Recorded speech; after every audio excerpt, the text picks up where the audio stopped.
Oh,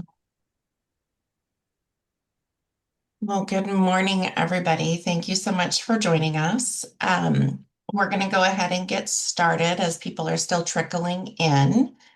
This presentation will be recorded, as you've just acknowledged, and we'll post it on our supply chain website after the fact. And chat is currently disabled. Participants are muted, but we'll take breaks throughout this presentation and give you a chance to raise your hand or drop a question in the chat or come off mute and ask the question, whatever works for you.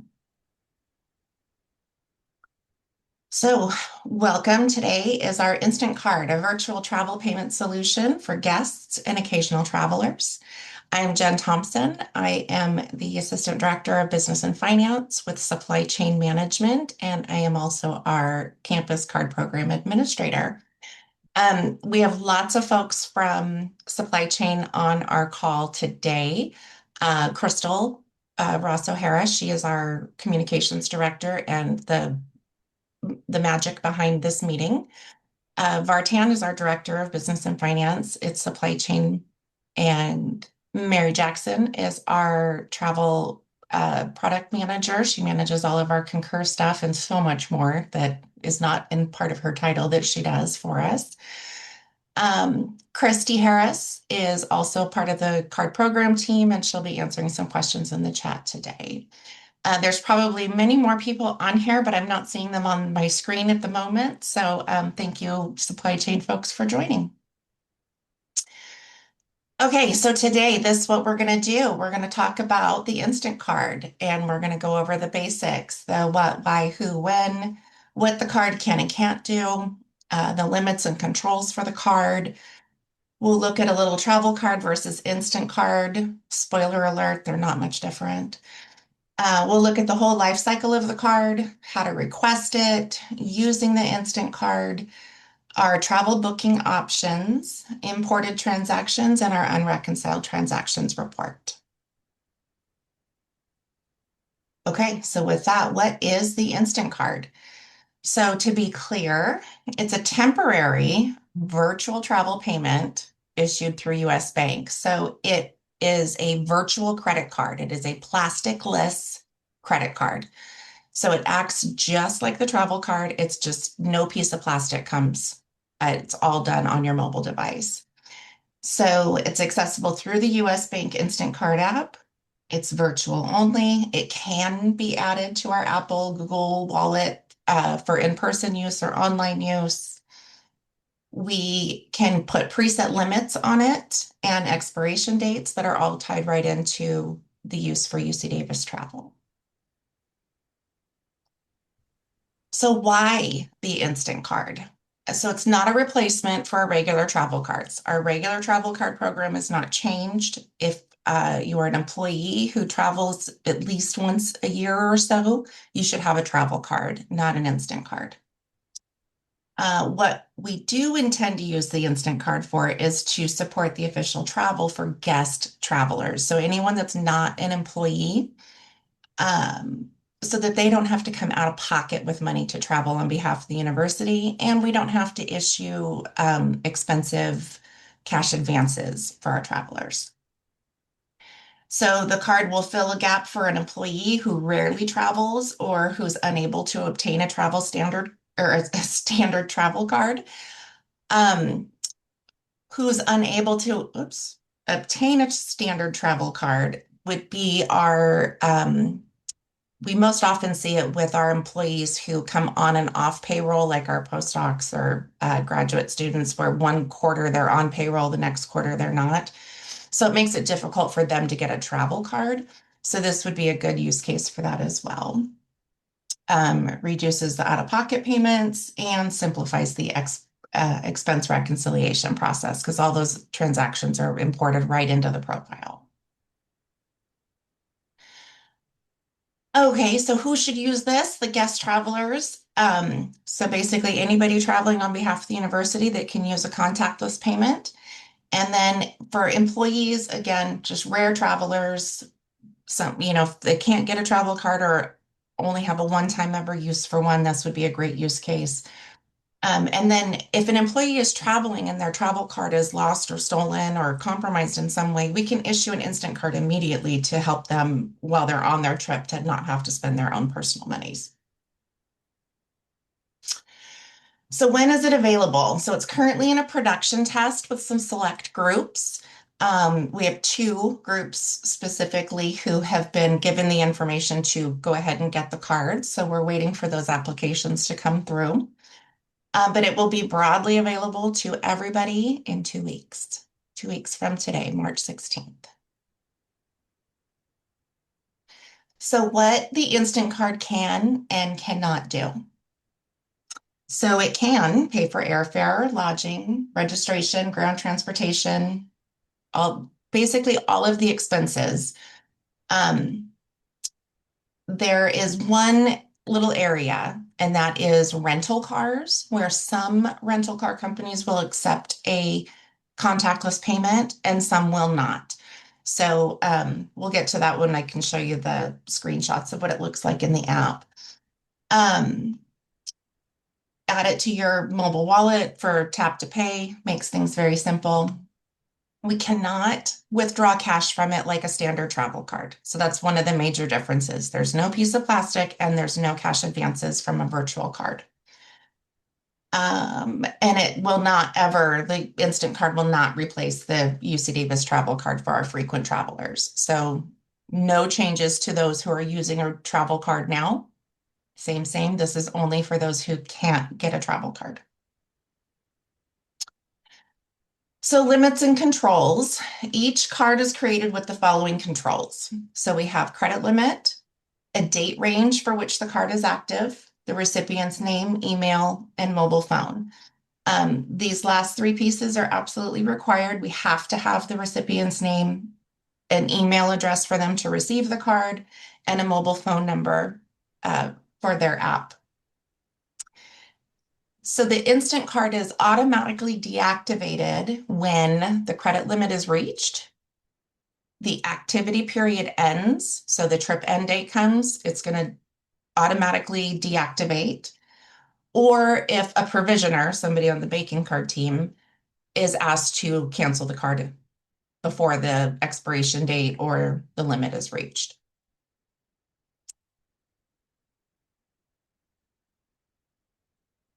Okay, so travel card versus instant card. So we've already gone over this, but cash withdrawals on the travel card, yes. Instant card, no. Physical card, travel card, yes. Instant card, no. Frequent travelers, again, stay with the regular travel card program. We don't need to go to an instant card if you are a regular employee who travels more than once a year. For guests, occasional travelers, they can't get a travel card, but they can get an instant card. And then again, a travel card is recommended for employees who travel at least once a year. Okay, so we'll go over this in a little bit more detail in a bit, but just to give you kind of an overview of what the life cycle of the instant card looks like from start to finish. So the request is submitted and routed for financial department approval and department approval. That's the Aggie expense request. It's not an expense report. It's the same way that you apply for a regular travel card or P card today. There's a drop down that's for instant card. As soon as our team in supply chain management approves the request and issues the card, it's active. So we can't future date a card, but we do put a solid end date on it. The end date, it will expire that night. So if today's the end date, March 2nd, it will remain active through 11:59 p.m. tonight. At the stroke of midnight, turning to March 3rd, the card will no longer be active. Okay, that's been a lot of talking. So I do have some other, I have some screenshots coming up showing you what it's going to look like and how to actually go through the request and that. So do we have any questions about anything I've talked about thus far? Good Yes, morning. Tracy's raised her hand. Good morning, Miss Tracy. Hello. So allowable people, contingent workers. Oh, yeah, Okay, just just verifying. yeah. Jeremy? So, given that you can't future date the card, what do you think would be the best practice in terms of how far in advance to request one of these things? I also want to be mindful of your guys' processing time for fulfilling these requests. Yes. So, I know it's called an instant card, but it's not actually totally instant until the provisioner issues it. Then it's instant. So before it gets to the provisioner, meaning our banking card team, it's going to go through, the delegate needs to submit it. It goes to the financial approval. It'll go to the department approver. It'll come over to us to be reviewed and issued, and then it becomes instantly available. So you can let us know if you don't want us to issue it before a certain date. You can put a comment in and we can try to track that. But ideally, you'll have to time your approvals within your department so that it's reaching our card program inbox about the time that you want it to be activated. All right, and Miguel has a Thank you. question. You had mentioned that the inactivation date would be like 11:59 p.m. For example, like tonight. What if the traveler is like foreign? So we would look at the trip end date, and in most cases, assuming that there's an airfare component to it, to the trip, the trips or the card would end the same day that the return flight is. Does Okay. that, does that track?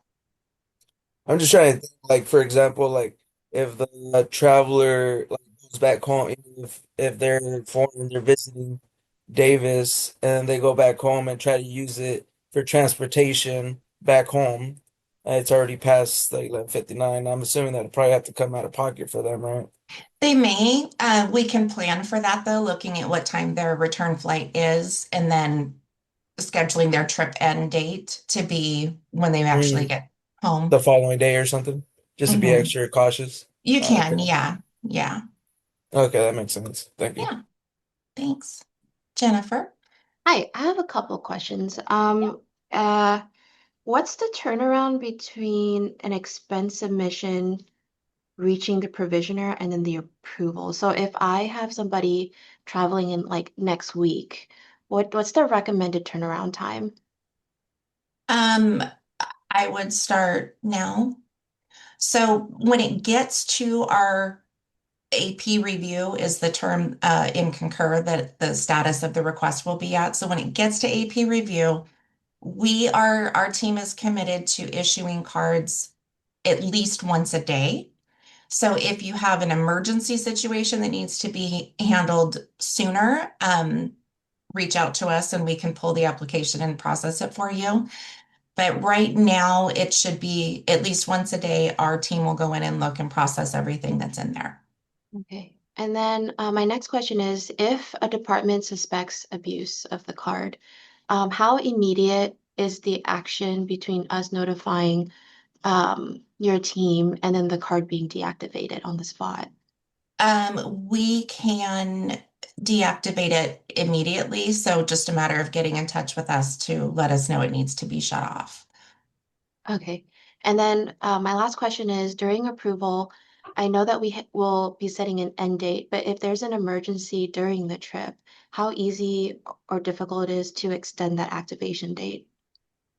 Again, just reaching out to the banking card team and letting us know that the date needs to be changed. Um, so it's a matter of day and time, if it's a weekend or a holiday or the middle of the night kind of thing, our banking card team is not going to be around. We're not here for 24/7 service for the banking card. And in future slides that I present here, it'll say, make sure that the traveler has a backup payment method because the technology is still newish. I know the pandemic kind of put us into a contactless payment trajectory. But worldwide, we don't have full adoption of contactless payments. So they may need to have a backup payment method with them for just in case. Okay, thank you for your help. Yeah. Christine? Yeah, I just have two quick questions. One, if I already have non-employee travelers in the system that I want to get this card for, does the phone number that's listed in their non-employee application have to match the mobile phone number for this application?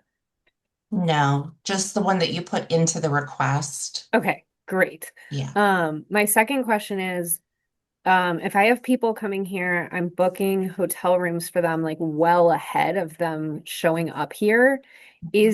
Do I apply for this card well ahead of their arrival so that I can book the hotel room on that card, or do I book it like on my travel card? You're And going to then, book it on your travel card. okay, And we're going to go into that a little bit later in a little more detail as well.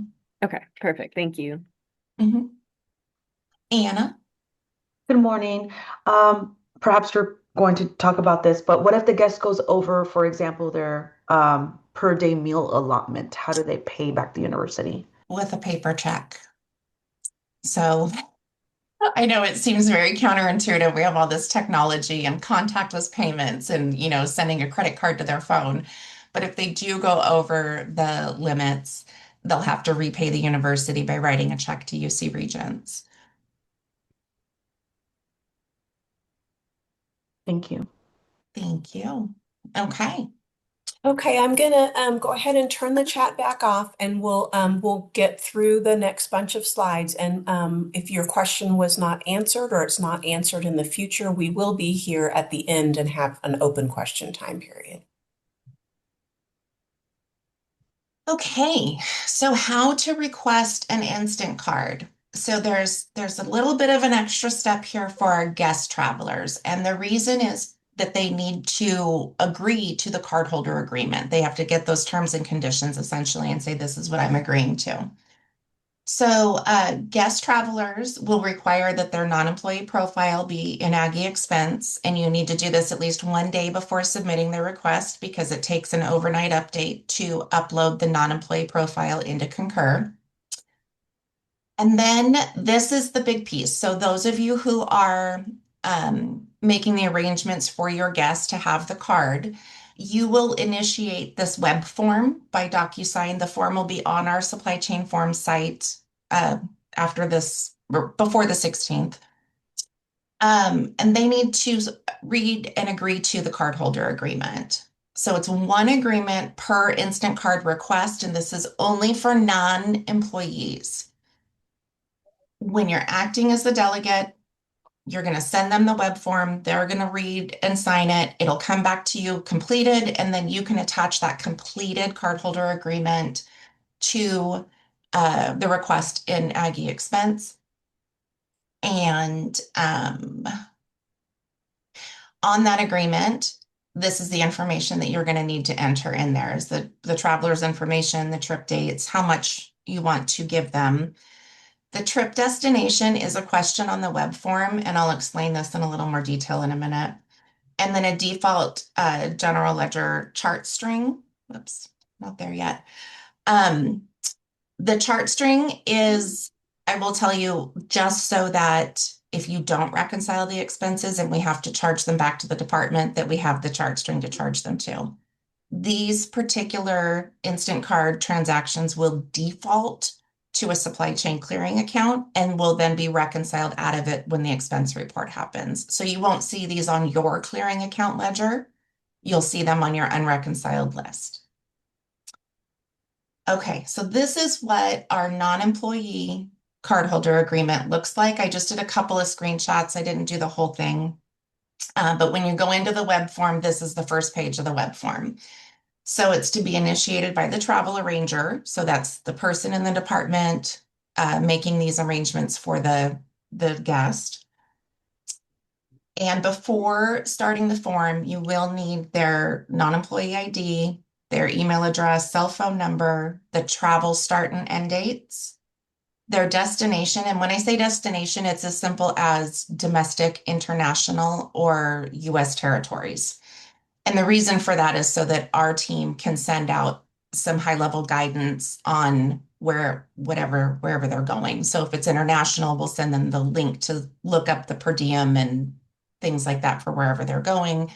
If it's domestic, we'll give them the $92 a day limit with the caveat that the department may lower that limit for them.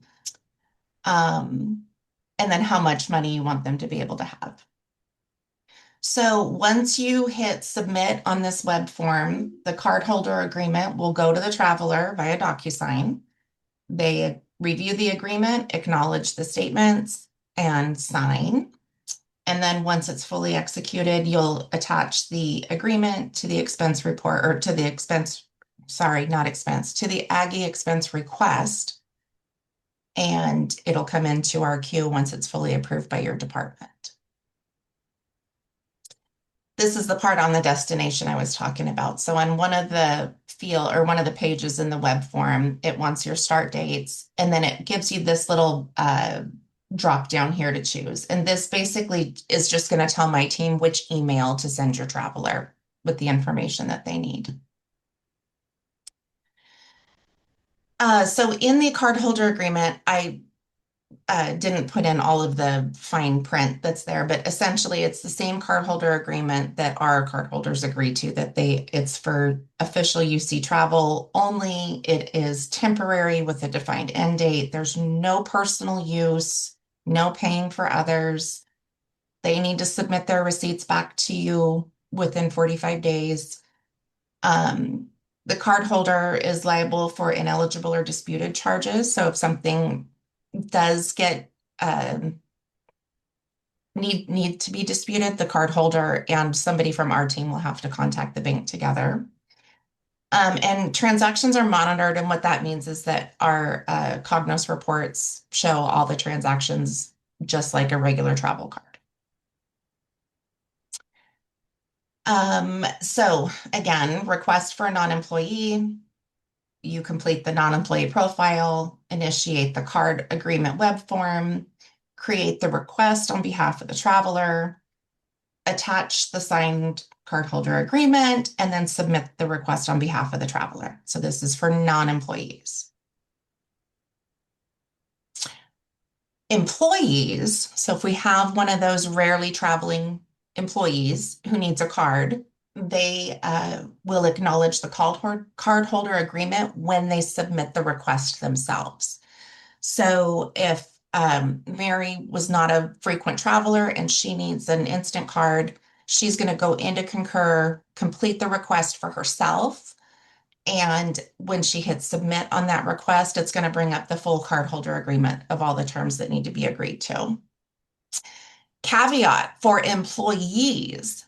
Employees do need to do the travel card training just like a regular travel card.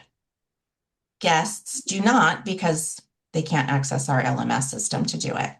So a guest non-employee instant card application is going to have the DocuSigned agreement. The employee is going to submit their certification that they've completed the travel card training through the LMS. And then same information for an employee needs to go in there. Their information, trip dates, how much they need, whether it's domestic, international, or a US territory, and then their default chart string. So the employee, remember, if they may travel once a year, they should just get a travel card.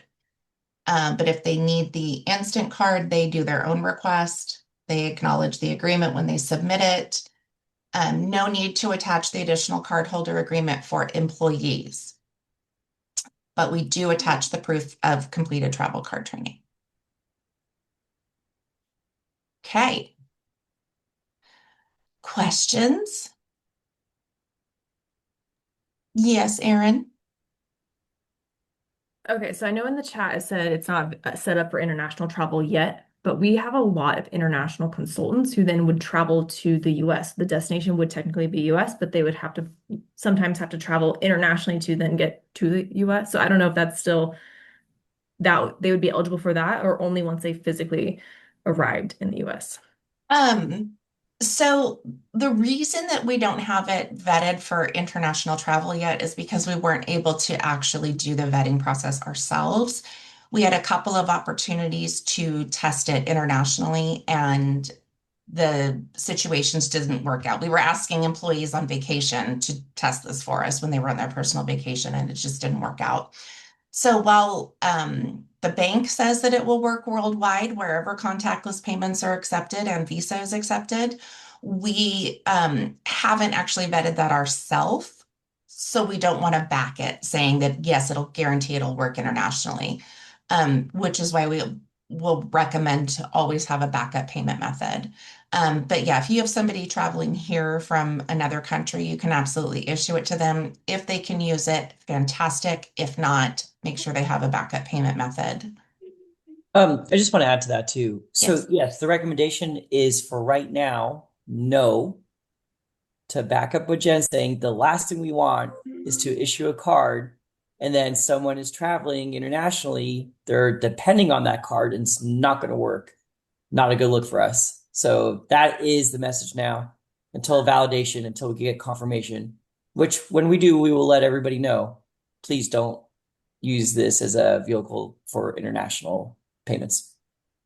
Okay, we might be able to offer you like help to test it because we have people, Right. especially in Europe and India, we have a lot that tend to frequently travel inside the country as well for work. So Yeah, Yeah. let's connect at some point and let's talk about that further. We'd definitely be Yeah, interested in that. Aaron has me on speed dial, so we'll connect afterwards. thank you. Miss Tracy? For employees, or even non-employee travelers, is the receipt requirements the same? If it's under $75, they still don't need to have it? Yes, and any messaging that we have going out of our office will always recommend that they keep all receipts because we don't, from the supply chain side of things, we don't know what the funding source is that's funding this trip. And so we don't know if your funding source requires every single receipt down to the penny be submitted. So we will say in our messaging, it's, recommended to keep all receipts until told otherwise by your department host. Okay, thank you. Yep. Great. Moving on. Jen, I do see two questions in the chat that maybe you could address. Okay. Well, there's a lot of questions in the chat, but one that I wanted to call out was that will this card work for hotel deposits? So we are told yes. What I can say is our local hotels that are part of our preferred booking program will accept the virtual card payment and for a deposit. Our guidance, however, is if you are the travel arranger and you're making the arrangements for the guest to stay here locally, just put the hotel on your own travel card and reconcile it on your own profile. Much, much simpler to do that. And what was the second question? This was asking, do you prefer for guest travelers to use the instant card, or is this more an option for departments to offer our guest travelers? So ideally, we would like to have the instant card replace the need for out-of-pocket reimbursements. So there isn't any one particular reason why we would say use the instant card. It's really for people who can use it, are comfortable using it, and in an effort to help us eliminate how many checks we're printing out the door for our guests. Got it. Okay, can this be used for relocation expenses? Yeah. And for faculty coming to have an interview? Yeah. Yep. Okay. Yeah. All right. Are there any other? I think we'll go ahead and move forward. Yes, the travel card is temporary. Okay, so we'll go ahead and move forward, and then, like I said, we will have questions at the a question time at the end of the meeting. Okay, so using the instant card, when our team issues the card, it will immediately send an email from US Bank to the cardholder. And so then from that email, the cardholder can click in the email and go download the app. excuse me, and then once they're in the US Bank app, they can see the full card details, the full 16 digits, the CVV, and the expiration date. They can then add it to their Apple Pay or Google Pay. We do want to make sure that you're checking with the supplier that they will take a contactless payment. So most hotels now will accept it because they can show them the full 16 card number on their phone at the front desk when they check in. But again, carry a backup payment method in case of technical issues. This is a new product to our campus. UC San Diego has been using this for a while now for their infrequent travelers, and they haven't had any of the issues that we were concerned about when we were first brainstorming, like what could go wrong. So it's been a good thing for San Diego. So hopefully same for us. Okay, so that email, there's a lot of emails that the traveler will get. So anytime the request is approved, it generates an email. Your request has been approved to the next step. Once it goes to AP review and we fully approve the request, they'll get an email saying it's been fully approved. Then they'll get the email from Expense Wizard, is the US Bank portion that we issue these through. And this is what it looks like. So we get this. You can click on it to go to the Apple Store, Google, whichever you have. Click Get. Read all these terms and conditions and click Accept. It's quite simple. You'll get a one-time passcode. And then this is what it actually looks like in the app. So this one we had issued a test card. And you can actually see I deleted it out because it's a credit card number, but the full 16 digits, the CVV, the expiration date, it's all here. And then they can see their available credit limit in the app. To add it to the wallet, you just click your little, once you have it in there, you can add it to your Apple Wallet, agree to your digital wallet terms and conditions, add the card. And then once it's on your wallet, you can add it to your Apple Pay.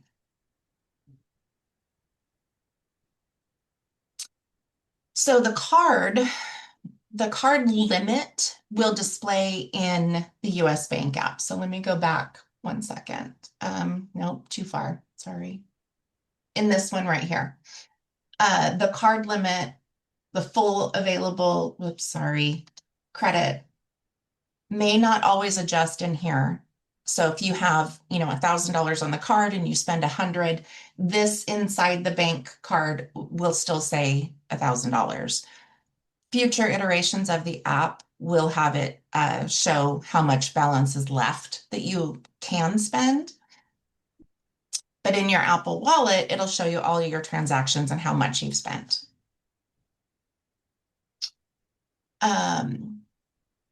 So, sorry, I was flipping through the slides a little quick there.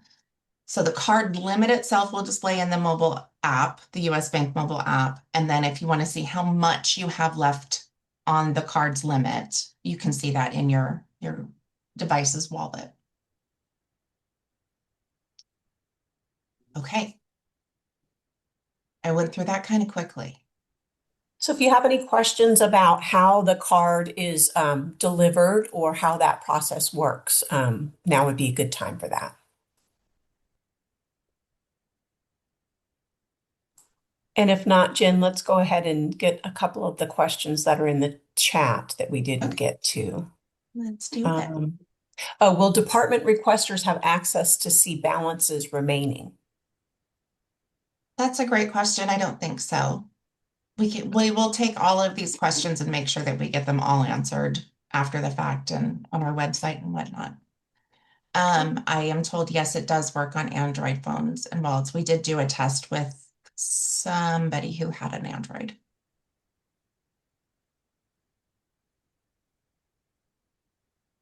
What would be the course of actions if the card is compromised? Same as the travel card?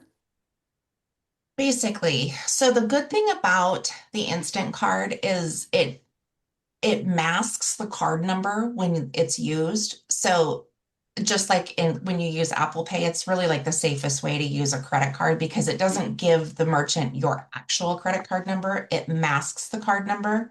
So if somebody were to steal that data from the merchant, they would get a fake card number that wouldn't do anything for them in the future. So it is a very safe way to make a purchase. But if there is an issue with it, yeah, we would just go through the regular fraud reporting process that we have.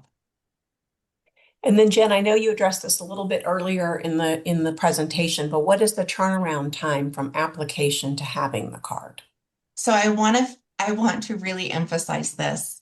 There are 2 approval steps before it gets to my office.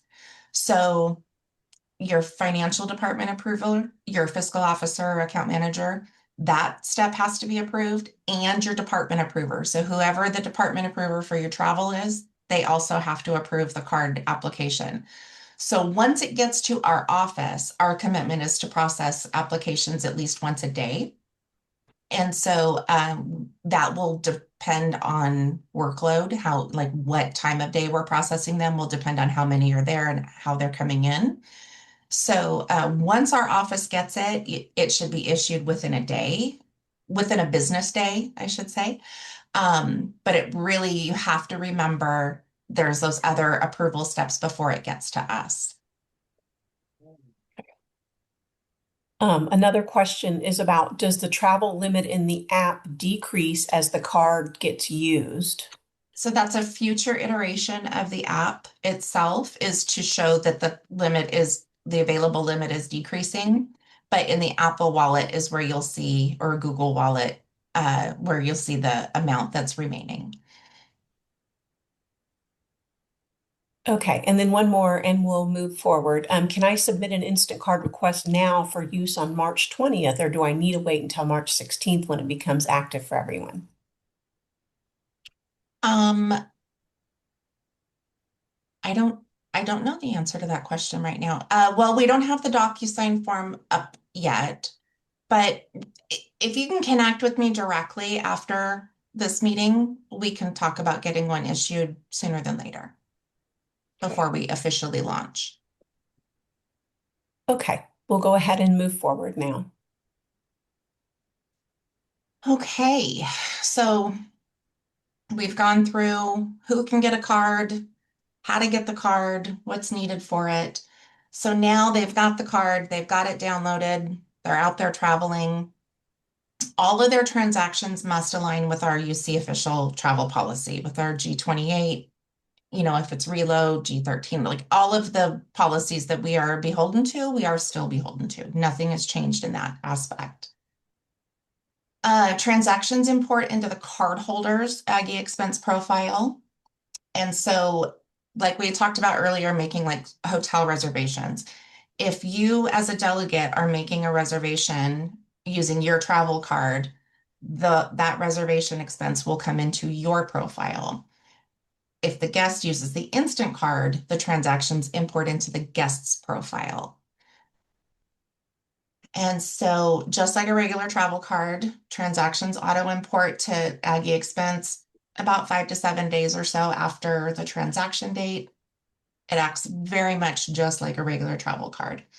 And then we will reconcile these just like a regular travel card within 45 days of the trip end date. So no real changes there. Pretty normal. All of our transactions are available in Cognos 418. So you used to seeing procurement card and travel and entertainment card, and now we have Instant Card. So you can see all of the transactions that are unreconciled or even already reconciled, depending on what you choose. Okay, so this is where we are talking about our travel booking options here. So a couple of ways to do things.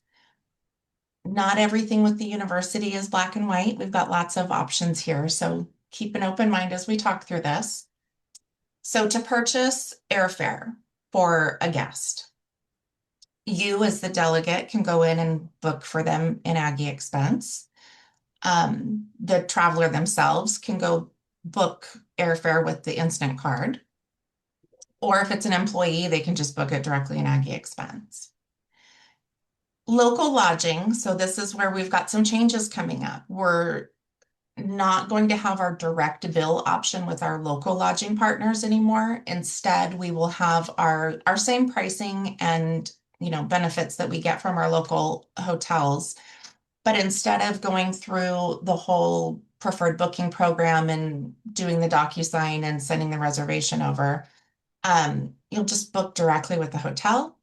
We have a rate code that will be on our website available for only UC travelers. And we've confirmed with all of our local hotel partners that they will take payment by instant card, but that they can also take payment by one of your travel cards. So totally fine to use your travel card to make the reservation and payment for the hotel for local guests. Outside of the Davis area, you as the travel arranger can make their travel arrangements, book their hotel wherever they're going to, or the traveler can book it with their instant card themselves. Or if you're an employee, you can book for yourself through Aggie expense. Meals and incidentals. So the non-employee traveler would use their instant card for meals and incidentals. Employees would use their travel card, or if it's a infrequent traveler, could use their instant card. Same thing with ground transportation, can pay with their instant card, or an employee, if they're an employee, use their own travel card. Okay, so in summary, it is a virtual, temporary travel card for official UC Davis business. It's designed for non-employee travelers and rare employee travelers. Covers most transportation, lodging, registration, meals. It has a preset limit and a trip-based expiration. No cash. It's not for frequent travelers. Must only use it for university business. Must provide receipts and must reconcile just like every other travel card expense within 45 days. Okay. Okay, that's the end of the presentations, and we have plenty of time for questions. So if you did not get your question answered yet in the chat, go ahead and raise your virtual hand and we'll try to get to it now.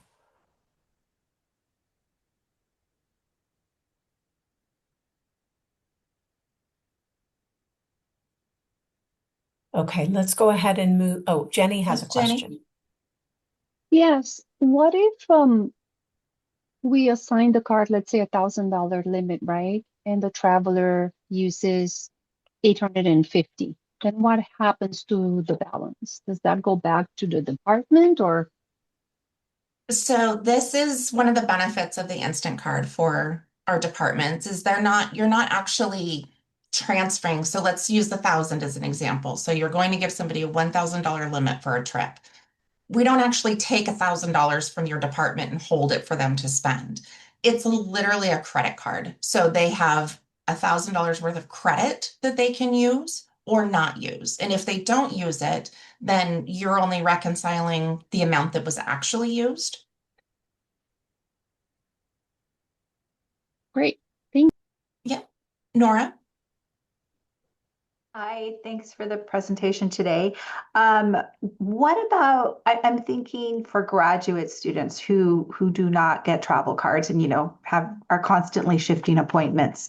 But they tend to go to a lot of conferences. And so when we are purchasing their registration, it is well in advance of the trip actually taking place. Yeah. How do we manage that?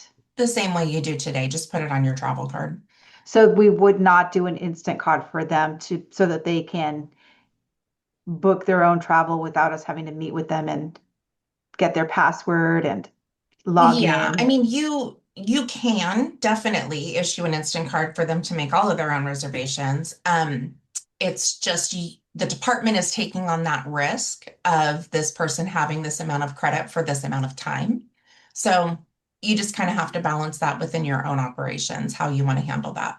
would it be possible to do 2 transactions for them? So one in advance, right, for them to do the registration, so have it be for a short period of time, and then when they actually go on their travel, do another one for them? Yeah. Okay, and is there going to be any reporting, or are we going to be able to gather data on how often we're doing it for graduate students? Any type of reporting that we'd be able to run? The 418 will have the transactions on it. What kind of information would you be looking for? I think for me, it would just be to help understand how much time we're spending on doing these types of transactions. Okay.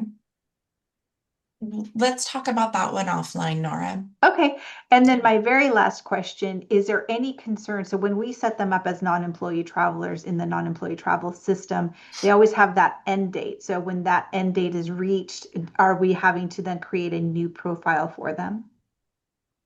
I believe that's the process now. Mary, because we're not reactivating any previous non-employee profiles, right? We just have them submit a new one. No, If we someone's- do reactivate We do old reactivate profiles them. often. Yeah. Okay. Mhm. And Yeah, can so- we reactivate on our end, or do we have to do that through? No, it your has to go office? through the help desk. Through the Yeah, help desk. Okay. expense help. Great, Mhm. thanks. Yeah. Hey, Thank Jen, you. I wanted to go back to a question that Heather Niblett asked earlier. Yeah. For our visitors who do not have smartphones, will there still be the option for cash advances or if needed, or if they're traveling to an area with little or no internet? Yes. Yeah, I do want to mention something. So this question's come up on chat a couple times. This is replacing the direct billing portion, as Jen mentioned in the beginning of this presentation, with our hotel vendors. And we've pivoted to the Instacart solution because of the issues that we've had with the reconciliation on the back end of our direct billing program. So we've been sort of, our hands were forced to be able to provide a better solution. We've confirmed with all our hotel partners that they will accept the Instacart solution to book for bookings. So just for clarification. And then, so a great question with Mandy, now that I said that and it's popping up. Are CTS airfare bookings also going away? So CTS, the direct billing portion for CTS will remain the same for now. For airfare. For airfare, thank you. That future state at some point will change, but for right now, that's going to remain the same. Sorry, Jen. No, thank you. Appreciate it.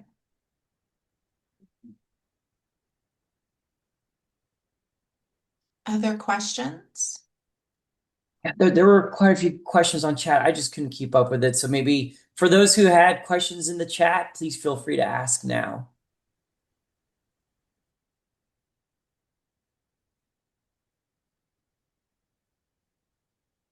I'll ask some of these. I've been answering some, but some of them I'm not sure. So one of them is, what if an invited visitor books travel and then decides at the last minute that they cannot attend the event?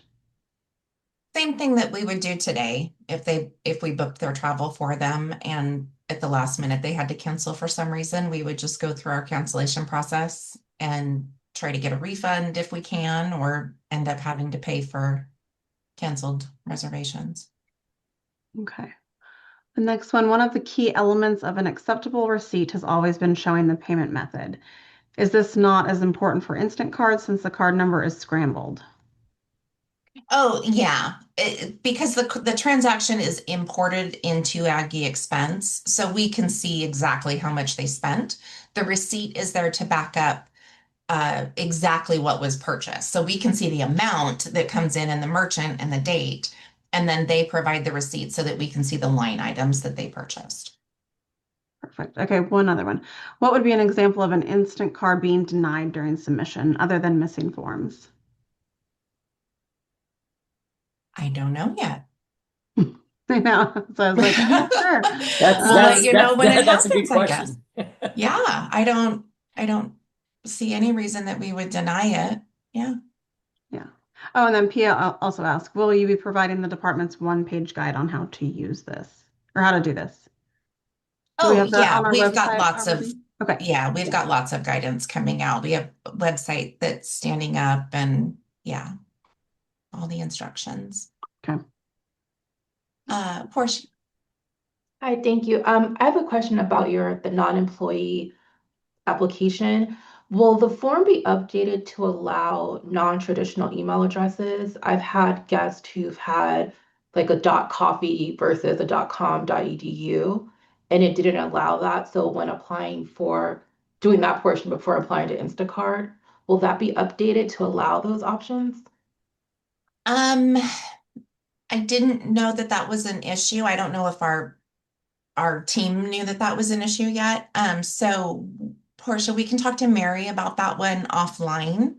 Okay, thank you. Because she'll have to work with our developers on that application. So the non-employee application is a web app that was built by our admin IT developers to interface with Concur. Perfect. Thank you. Thank you.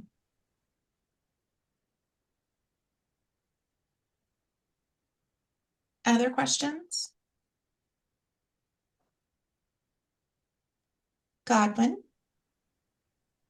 I probably missed this, but if we were to issue an Instacart for, let's say, a non-employee or an infrequent traveler, no, just mostly non-employee, how do we, um, if they have $92 to spend for meals and incidental a day, does it restrict the person to spend more than $92 a day? Or if it No. doesn't, how do we we are responsible to get the reimbursement from the traveler? Yes. So if they, just like a regular travel card today, you just let them know this is your limit. And if you go over this limit, you will have to repay the university. Thank you. Jen, there's some concerns about what to do if the person goes over the limit and how that would work in logistically. So if campus does not want to write checks, why do we expect non-employee travelers to write a check for any overages? Are there plans to digitalize payments back to UC? And then Sylvia's saying, I have concerns that if my faculty candidates come here and then fly back across the pond, they're not going to write a check and send it to me in the mail. Yeah. So you kind of have to know the person that you're dealing with, know your traveler. I think as a general rule, most people that do business with the university are very honest and, have good intentions. The department will be responsible to pay for any overages and then seek reimbursement from the cardholder themselves. This is a question that I did ask UC San Diego because they've had this program out for a while, and they've said people just send in checks if they go over. It hasn't been an issue for other campuses.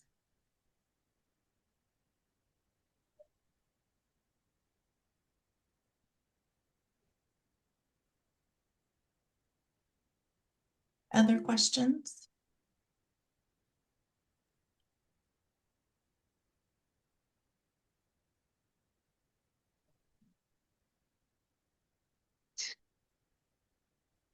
All right. So expense help is our main point of contact. And then our regular card program folks, you can always reach out to, but we definitely prefer that you reach out to the help desk. It makes it much easier for us.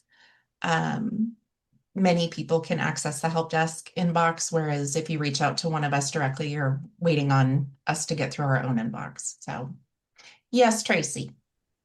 Hi, Jan. I was just curious, if you put a limit on it, say it's $1,000, what happens at the $1,001? Does it just like denies the card, or what actually happens to that person? Yeah, the card actually disappears from their wallet. But like say they were going to buy something and it would exceed what they have left. It'll deny it. Okay, cool. Yeah, it That's won't what I allow an wanted. over limit purchase. Gotcha. And then the part about paying it back, is it the same kind of way that people pay back when they overpay on their card now? It goes through banner process kind of thing, or? If they are an employee, it'll go through the regular banner process. If they're a non-employee, then no, because our non-employees don't have a banner account, the Gotcha. MyBill, that they don't have that. But all employees have one, whether we know we do or not. Yeah. Okay, perfect. Thanks. Yeah. Jenny? So the overpayment, did I miss something, or is this if somebody uses the card for a personal reason and they now have to reimburse? If they go over their 92 a day or accidentally use it for a personal reason and they'll be reimbursed. Yeah.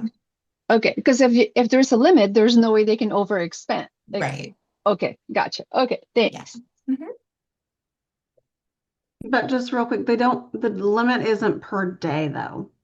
So the card limit may be $500. So technically today they could spend $100 like on food. It won't limit them to what, they're buying. It doesn't know what they're buying, right? It acts exactly like a regular travel card. It has the same merchant category code restrictions. Everything's exactly the same as a regular travel card, except that there's no plastic card. I have a quick question. Yeah. Is there a limit on how many times one particular traveler can get instant cards? So if it's a non-employee, no. If it's an employee and we're processing a second instant card app for them in, I don't know, the same year, we'll recommend that you just get a regular travel card. Okay.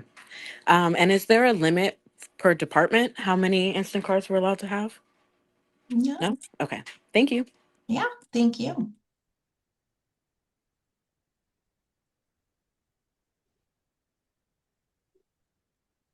There's two questions in the chat, Jen, you might be able to help with. Is there a report that shows who the delegates are for the Instant Card non-employee traveler so that fiscal officers know who to reach out to oh, there, Mary's on that. Sorry. And I'll let you go ahead and, do you see Angelica's question there, Jen? Yeah, the current limit for the card is 1,000, and then they let you know it needs to be increased. Would we be able to do that, or would we have to order a new card? You know what? This is when, if the limit is being increased, we would have to have the financial department approver on it again. So what we would probably do is just have whoever the fiscal officer was who approved it, if they do the request to us to increase it, we can do it without having to go back through the full approval process. We're definitely going to note that one down as how to handle that one though.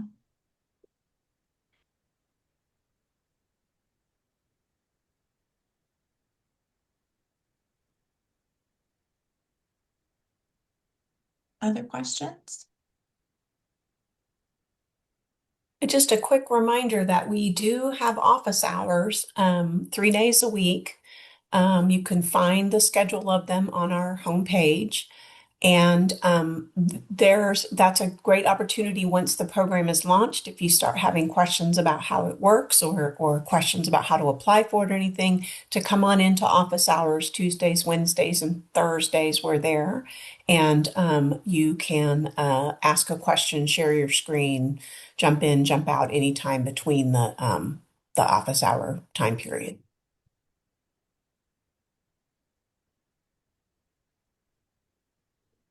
Is there a Zoom link that you could share for that so I can put it in my calendar? Yeah, I just dropped the link to the events page, which shows the office hours. Tuesdays and Thursdays, we are there from 11 to noon. On Wednesdays, we do a joint office hours with the finance folks from 10 to 10:45. But I keep those event pages updated, so you can always go there and grab the link. And very rarely we have to cancel one, but mostly we're there Tuesdays, Wednesdays, and Thursdays. And it's the same link, not for Wednesday, but once you have the link, It's always the same. Tuesdays and Thursdays have the same link, and Wednesday has the same, it has its own link. This is excellent. Thank you. Alrighty. And we have, but just as a plug, you know, those office hours, they're not just for credit card related issues. We have, you know, you can come in with a question about procurement, travel, supplier services, anything that's under the supply chain family of services.